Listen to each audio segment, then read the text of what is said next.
Well, what about Shepard? He grew up in the colonies. He knows how tough life can be out there. His parents were killed when slavers attacked Mindwar. He saw his whole unit die on a cruise. He could have some serious emotional scars. Every soldier has scars. Shepard's a survivor. Is that the kind of person we want protecting the galaxy? That's the only kind of person who can protect the galaxy. I'll make the call. Once hailed as a titan in the RPG world, BioWare delivered unforgettable experiences that shaped gaming history.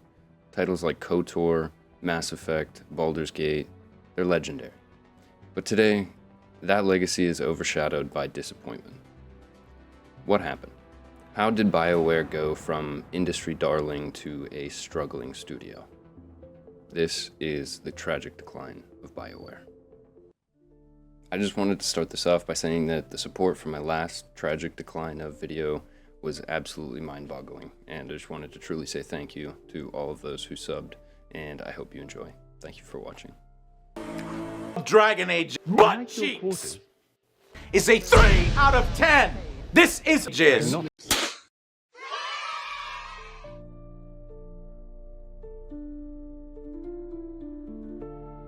BioWare's story begins back in 1995, when Ray Muzyka and Greg Zaciuk, sorry if I'm butchering pronunciation, you're going to have to just bear with me there, both medical doctors, by the way, started the studio. Their goal was simple: to make games that told meaningful, emotionally engaging stories in a way that was never seen before. They succeeded early on with Baldur's Gate, a game that would set the standard for RPGs for years to come. In a 2008 interview, Ray Muzyka reflected on their beginnings, saying, I quote, "We formed BioWare to make great stories. We went to pre-med together, so we were friends. And we always talked about games. We loved video games. We were both medical doctors, and really it came because we were just passionate about video games." This early focus on player choice and complex narratives was foundational to BioWare's success early on. Baldur's Gate didn't just define the CRPG genre, it also had the groundwork laid for a philosophy that would persist in BioWare's work for years: player agency with a richly detailed world. The studio's successes continued with titles like Neverwinter Nights and Star Wars Knights of the Old Republic from 2003, but it wasn't until Mass Effect 2007 that BioWare truly became a household name. What the hell did I write? The Mass Effect trilogy would cement the studio's reputation as the gold standard for narrative-driven RPGs. Mass Effect was a turning point for the studio. It blended sci-fi action with deep storytelling and rich character development, setting it apart from other shooters on the market. Casey Hudson, who was the director for the Mass Effect series, and later held much higher positions at BioWare, but we'll talk about that in a bit, described the development of the first game as a challenging but rewarding experience, saying, I quote, "We wanted to create a game where the narrative was just as important as the gameplay. The players' decisions weren't just cosmetic, they would actually change the world.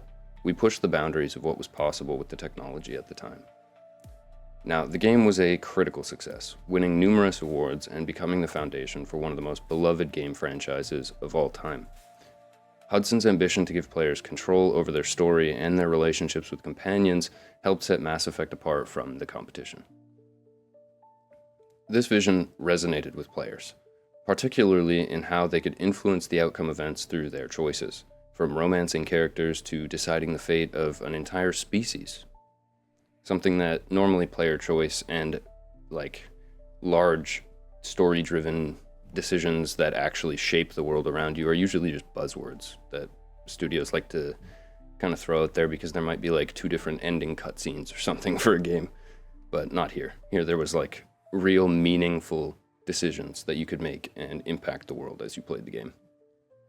But the studio's commitment to quality and the development of an expansive universe would also set the stage for their challenges that they would later face down the road, particularly in Mass Effect 2, and the ensuing developmental pressure to meet fans' growing expectations. By the time Dragon Age Origins hit the shelves, BioWare had already cemented itself as a titan in the RPG genre. Dragon Age embraced the old-school CRPG roots, focusing on fantasy elements character-driven narratives, and difficult moral choices throughout the story.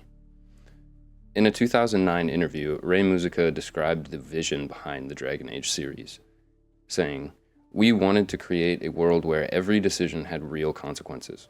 Dragon Age is about asking players to think about what their choices mean, both for their character and for the world around them." Now, the game was praised for its deep lore, complex political systems, and most notably, the emotional stakes of the character relationships. That is a typo. The Dragon Age series, paired with the Mass Effect franchise, became the hallmark of BioWare's creative output, marking the studio as the go-to developer for narrative-driven, story-based RPGs.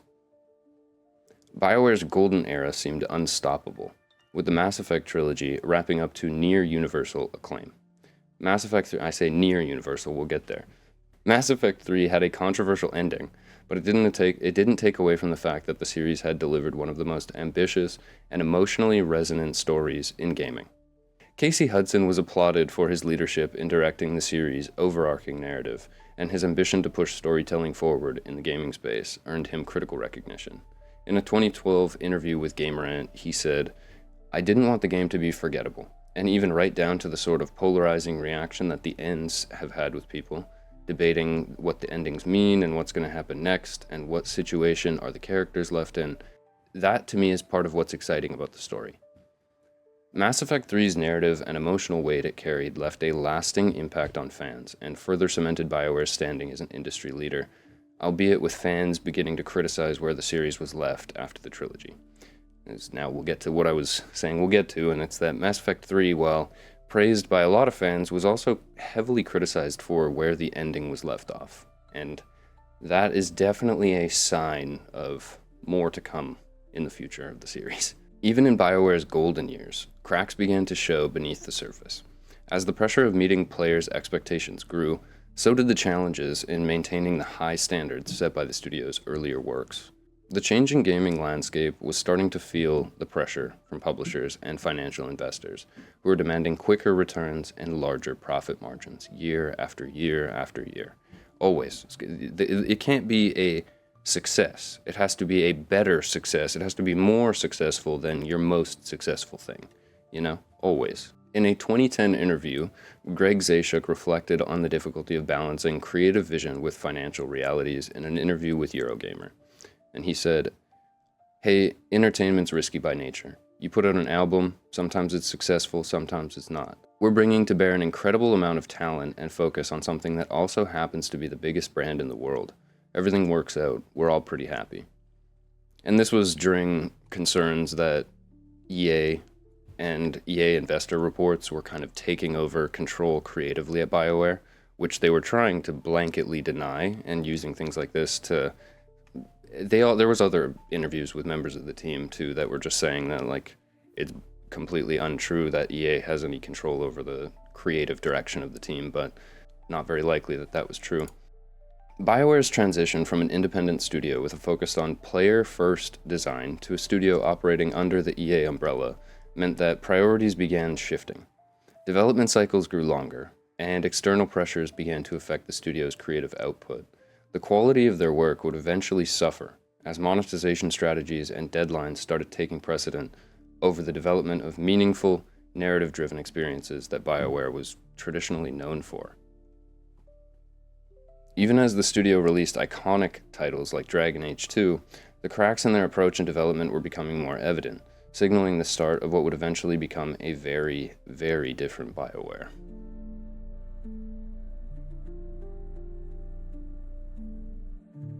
The controversy surrounding Mass Effect 3's ending in 2012 was the first major blow to BioWare's reputation.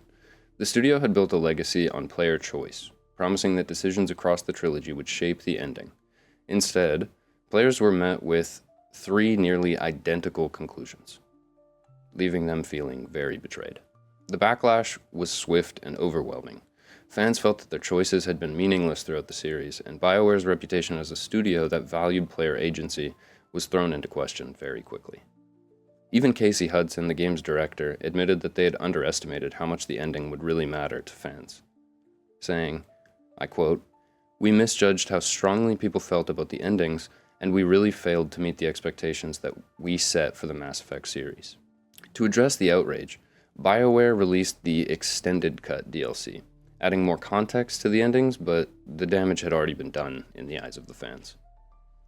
The controversy planted a seed of distrust within the community, a sentiment that would only grow as BioWare moved further away from its RPG roots. At this time, a larger shift was happening in the gaming industry outside of BioWare. Publishers were putting monetization strategies like microtransactions and live service models heavily into their games and pushing them over traditional story-driven experiences. Now, you might think, well, as a story-based RPG producing company, what live service games are doing and all of the greedy microtransaction practices probably shouldn't matter. Well, BioWare, once a studio known for deep RPGs, was now caught between its creative ambitions and the financial realities imposed by its parent company, Electronic Arts. Before Mass Effect 3, another BioWare title already signaled trouble ahead: Dragon Age 2. Released in 2011, the game was a radical departure from Dragon Age Origins, stripping away much of the complexity in favor of a faster-paced, more action-oriented experience. While Dragon Age 2 still had strong storytelling, it suffered from a rushed development cycle, and that was evident in repetitive environments, lack of the same depth that the first game had in Origins, and it left many fans disappointed, feeling that BioWare had compromised the RPG elements that made Origins a success.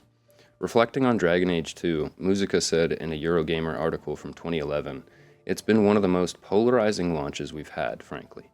Now, personally, I don't think Dragon Age 2 was a bad game, which is why I kind of left the conversation to here, but I include this just to show that there was fan backlash at this time, and it wasn't like, oh my goodness, why is there such a change? You know what I mean? Like there were still signs leading up to this that there was a decline happening in, or maybe not a decline, but a disconnect in what the developers were focusing on and what the fans were wanting. Because the quality was still there. It just, the central focus of the game seemed to shift from the previous titles. The game's shortcomings weren't entirely BioWare's fault. Under pressure from EA, the studio only had 16 months to develop Dragon Age 2. Again, that is barely over 1 year.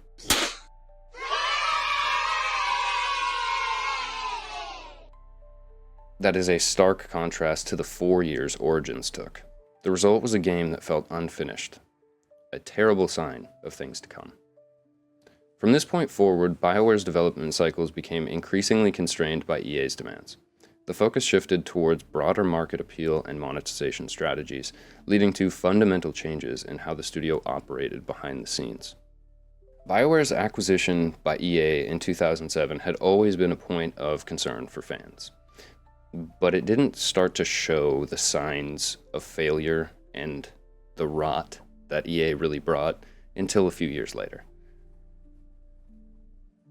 The studio's founders, in another Eurogamer article from 2011, claimed BioWare still has, quote, huge autonomy in what it does. Co-founders Dr. Ray Musica and Dr. Greg Zaschuk have promised Eurogamer. To say that EA now calls the shots is, quote, not actually remotely true. Now, kind of just have to take it at face value at the time, and for a while that seemed to be true. Mass Effect and Dragon Age Origins were both major successes. But behind the scenes, EA's influence was silently taking hold of BioWare. One of the first major shifts was the development of Star Wars: The Old Republic, an MMORPG that marked BioWare's transition from single-player RPGs to live service models. While the game had strong narrative elements, it was ultimately built around subscriptions and microtransactions, features that were becoming increasingly common in EA's portfolio, but were not common in BioWare's. And so where the creative freedom is concerned, this is a key point. I don't see a studio that has a bunch of talented developers in single-player driven RPG games pushing a bunch of microtransaction slop on its audience. And don't get me wrong, The Old Republic is a good game now, but for BioWare fans at the time, it was not a very good step in the right direction, you know? Daniel Erickson, who I believe was just a developer at the time, In a 2011 interview with SYP, it was a blog on like a WordPress site, but it wasn't an official interview, I think at PAX one of the years. You can look it up, you'll find it. This is definitely the first time that I've had to come to terms with realizing I'll never know everything about the game. It's just too big. It seems like just a comment in passing, but when you think about it a little bit more deeply, the devs of the game not being able to experience all of the content in the game from a studio that was mainly producing these very deep and rich single-player driven experiences seems almost wrong. Like, why would you, a player of single-player RPGs, want to get into a type of game where you're not realistically going to be able to enjoy all the content? Although the Old Republic found a loyal audience, it was clear that BioWare's priorities as a studio were shifting very quickly. As EA pushed for more live service elements, the studio was gradually moving away from the deep single-player RPGs that had made it famous in the first place. These tensions would come to a head in 2017 with the release of Mass Effect Andromeda, a game that would become the biggest misstep in BioWare history. After the Mass Effect 3 controversy, expectations were high for Mass Effect Andromeda. The game was meant to be a fresh start for the franchise, but what players got was an unfinished, buggy mess. Andromeda suffered from poor animations, including facial animations, hence the "my face is tired" meme that I'm sure you have seen, even if you never played Andromeda. To who? To whom? And your goddamn father. Sorry, my face is tired from dealing with everything, and the whole reason I heard about the issues with Andromeda first at the time was that "my face is tired" meme. And I thought it was from like an alpha build or something. I almost didn't want to believe it. It was crazy. Andromeda suffered from poor animations, lackluster writing, and game-breaking bugs that made it impossible to ignore how far BioWare had fallen. Fans who had once praised the series for its immersive storytelling and rich character development now found themselves struggling to take the game serious at all. Development on Andromeda was plagued by mismanagement, leadership changes, and technical struggles with the Frostbite engine. The game was essentially restarted in 2015, leaving only 18 months for the full proper development.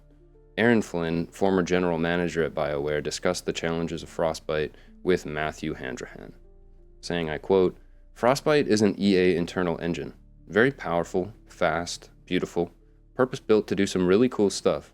But it's also extremely delicate and needs a huge crew. Behind the scenes, development had been a nightmare. The game was plagued by mismanagement, engine difficulties, and unrealistic deadlines set by EA. Developers were forced to cut corners, and the result was a game that felt incomplete in every aspect. Lip syncing and animations were notably worse than the decade-old Mass Effect 2. BioWare had lost its storytelling magic. Dialogue choices felt shallow, characters lacked depth, and exploration felt empty. One of the developers that worked on Andromeda reflected on the challenges in a Kotaku article, saying, I quote, "We started to realize by the summer of 2015 that we had great technological prototypes, but we had doubts that they would make it into the game. Forcing these devs to work on Frostbite when unexperienced in the middle of a project and just telling them to redo it and expecting that project to turn out well." BioWare attempted to patch Andromeda post-launch, but the damage was irreversible. EA eventually pulled the plug on any planned DLC. For many fans, Andromeda was the moment they realized BioWare was not the same studio that it once was. Casey Hudson, who left BioWare back in 2014, but later returned in 2017, admitted to PC Gamer in 2018 that experience ultimately became a defining moment in refocusing BioWare's mission. And now, that might not sound like admitting failure, but you don't need to refocus something that was focused in, you know? They strayed too far from what made the series great. If Mass Effect Andromeda was a wake-up call for players, it was an even bigger one for BioWare itself. By 2018, the studio was struggling with an identity crisis. The departure of Ray Muzica and Greg Zaschuk in 2012 had already left a void in leadership at the studio. Without the two founders who actually, founded BioWare, the vision for the studio had itself been increasingly at the mercy of EA's corporate structure and increased meddling. As EA doubled down on live service models and monetization, BioWare's creative independence shrank. Instead of making the deep, story-driven RPGs that had defined their early years, the studio was now being pushed towards multiplayer experiences and microtransactions. At the same time, industry trends were shifting. The rise of games like Destiny and Fortnite showed that publishers were more interested in recurring revenue than single-player narratives. BioWare's next project, Anthem, was supposed to be the answer to this trend.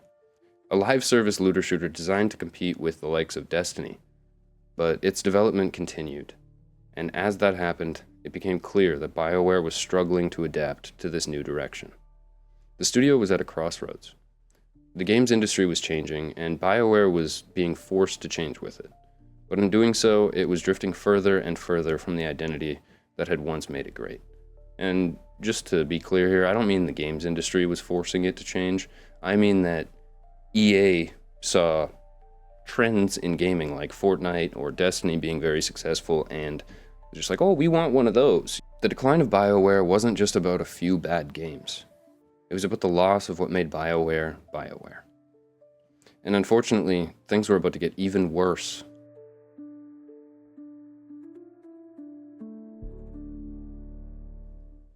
After Andromeda, BioWare promised to bounce back with Anthem, an ambitious new IP blending Iron Man-style fighting, cooperative gameplay, and RPG storytelling. Now, I realize saying that is extremely disrespectful to Iron Man, but that's probably the best way to describe the flying. The flying itself was cool, alright? I'm still going to stand by that. The flying itself was cool, but Anthem was an absolute colossal failure, alright? Anthem then became one of the biggest disasters in modern gaming history. The game's development lasted 6 years. 7, if you listen to some reports, due to pre-production and just all of the bloat that happened. Most of the actual game was built in just 18 months due to constant restarts in pre-production.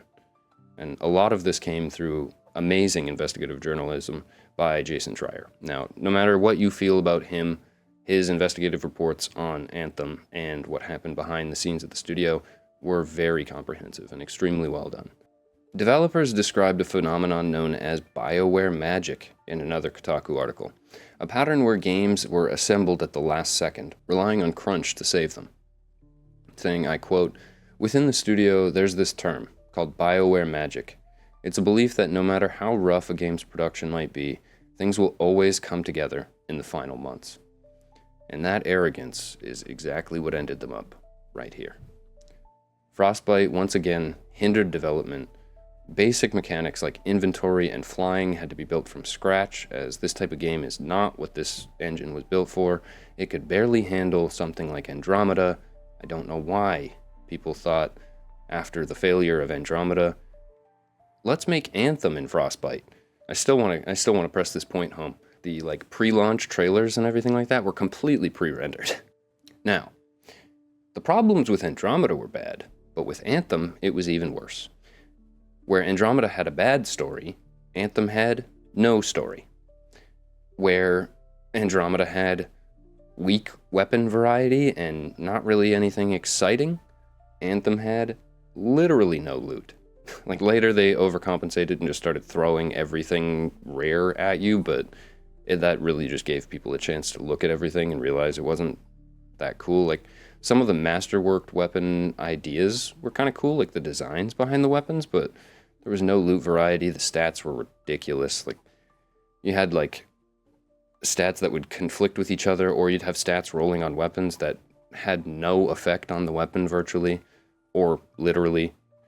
BioWare promised a 10-year plan for Anthem. In my opinion, I think they just wanted to copy Destiny, because, the whole 10-year plan thing, so they're like, oh, me too. Anthem's got a 10-year plan, but within 2 years, it was completely abandoned. Everything. Developers from BioWare reflected on crunch at the studio to Jason Schreier. On Anthem, the developer added, "This practice just got worse. I've never heard of people needing to take time off because they were so stressed out, but then that kind of spread like wildfire throughout the team." This was the final straw. Fans, critics, and even BioWare's own employees saw it as proof that the studio had lost its way. For years, BioWare relied on BioWare magic, the belief that no matter how chaotic development cycles were, everything would just come together in the final months.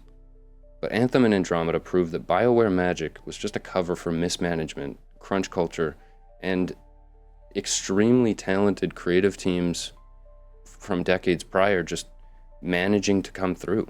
Like, if this was how you produced Origins and Mass Effect, maybe you should see that this wasn't due to your management, and that maybe if this was the way you managed those projects, the people involved in those projects just did so well that your mismanagement didn't show. In 2019, Schreier's investigative reports exposed the toxic leadership, unrealistic deadlines, and constant burnout, with one developer saying, quote, "There's a belief that no matter how rough a game's production might be, things will always come together in the final months." Mass layoffs then hit the studio between 2019 and 2021, with many veterans leaving the studio. By 2021, BioWare wasn't just struggling, it was on the brink of collapse. With one dev saying, quote, "People were so angry and so sad all the time."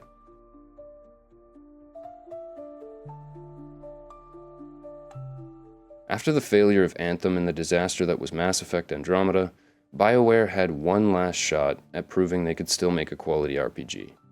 Mass Effect Legendary Edition was not that shot. It was a decent remaster, but ultimately it was just a nostalgia trip. It wasn't actually like, oh look, BioWare's back, they remastered a game. It did absolutely nothing to address the growing fears that BioWare had lost its ability to craft new, meaningful experiences. Then came Dragon Age: The Veilguard. Dragon Age butt cheeks is a 3 out of 10. This is jizz. A game that was supposed to bring the franchise back to its roots. Instead, it was an unmitigated disaster for the studio. Fans had hoped for a return to the dark fantasy storytelling that defined the series.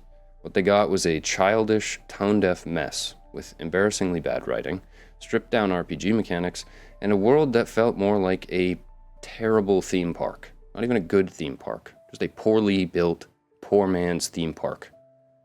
In an interview with Kotaku, a BioWare developer who wished to remain anonymous, I wonder why, admitted how rushed and broken the development process had really been for Veilguard. Saying, I quote, "The project was rushed. There was pressure to ship something to keep the lights on, and it showed in the final product. People are angry, and honestly, so are we." And that is from Kotaku's 2024 developer interview on Veilguard's production struggles. From the moment that players got their hands on the Veilguard, it was obvious that BioWare had completely abandoned what made Dragon Age popular or special or unique as a franchise. The game was shredded by fans for its juvenile writing, bland characters, and painfully simplistic gameplay. The story was a soulless, uninspired slog. Gone was the moral complexity and nuanced character writing that detailed Origins and Inquisition. In its place, a script that felt like it was written by people who had no understanding of Dragon Age's tone, filled with cringe dialogue and characters that barely resembled anything close to the predecessors. One Steam user put it rather bluntly, but I feel encapsulated the discussion perfectly. Saying, "This game is embarrassingly poor writing in every way. The dialogue is the worst millennial snark. The tone is Saturday morning cartoon shenanigans." Even Eurogamer, in an attempt to salvage something positive, praised the game's visuals. But this only fueled more backlash, as fans saw it as an attempt to ignore the glaring flaws of Veilguard. And then there were monetization issues. BioWare, once known for deep single-player RPGs, had now fully embraced the worst trends in modern gaming. Leaks from inside the studio confirmed that EA had demanded microtransactions and seasonal content be pushed more, turning what should have been a proper RPG experience into yet another soulless, cash grab monetization live service product in EA's roster. A former BioWare developer, again speaking anonymously, you'll notice that a lot of them did that after Veilguard, said, quote, "We were told that the Veilguard needed more microtransactions, more seasonal content. The focus shifted from creating a meaningful story to maximizing profit. It's hard to reconcile that with the studio's roots." With the Veilguard now considered as one of the biggest failures of 2024, BioWare's future looks extremely bleak, to put it lightly, honestly. Layoffs have already begun, again, for who knows how many times now, and reports indicate that EA is shifting focus to Dragon Age 5, a last-ditch effort to salvage the franchise. Honestly, that's a surprise. I completely would have thought that EA was shifting every dev just kind of off into their own other, like reintegrating them for their Frostbite knowledge at this point. Maybe that's why they mandated it, you know, just like get all of our devs comfortable with Frostbite so we can just reallocate them to wherever we want, because their opinion and what they work on creatively doesn't matter, right? But the bigger issue isn't just BioWare. It's the gaming industry as a whole. Veilguard is just another casualty of modern gaming, and its obsession with mass market appeal, microtransactions, and complete meddling. As one journalist from The Guardian put it, in an era where every game is designed by a committee of executives, BioWare has lost what made it great. This isn't Dragon Age. It's another soulless product in a market full of them. And that was in a 2025 editorial on BioWare's decline. For longtime Dragon Age fans, the franchise is dead in all but name. And unless Dragon Age 5 pulls off a miracle, BioWare won't be far behind. If you made it this far, I just wanted to give a huge thank you for watching. It genuinely means a lot to me. And if you did enjoy, please consider liking and subscribing. It really helps with growth. Hope you guys have a good night.